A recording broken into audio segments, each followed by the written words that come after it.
नजर किया। क्या नाम है भाई आपका?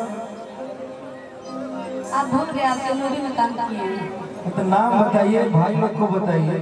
चांदनी। चांदनी। अब त्योहार का नाम हो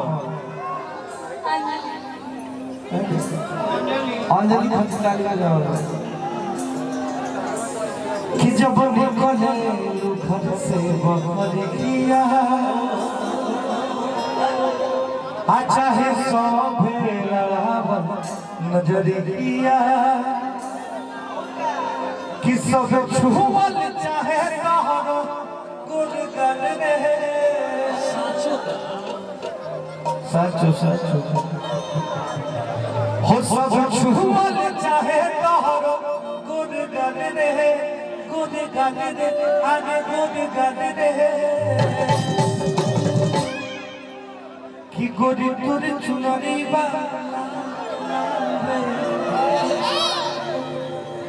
अरे गोरी तोर चुनरी लाल रे भैया आ रोड पे चले लोग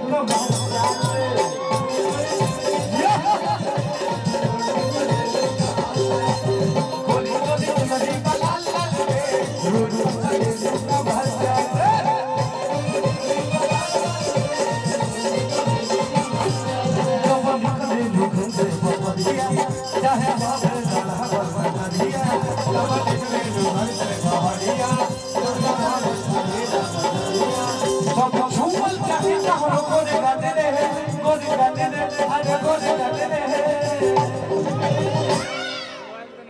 लइका चिल्लाले सो लइका चिल्लाया सुनो ना। अरे लइका चिल्लाले सो अरे लइका चिल्लाले सो महान रे लइका चिल्लाले सो महान रे रोड पे चले लिखा भाई जा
बेटा क्या नाम है आपका? मोती ज्योति। पढ़ने जाते हो? किस क्लास में पढ़ते हो? 3 में। तो यहाँ कौन लेके आया है आपको?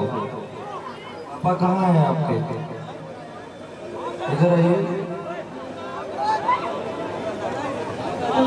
आप पिता हैं इस बच्चे के? पढ़ने भेज रहे कि नहीं? हाँ, डांस तो अच्छा कर रही है बच्चे। खूब आगे बढ़ो बच्चा। और क्या करिए ना, सुनिए मेरी बात, ये ज्योति को अभी पढ़ाइए और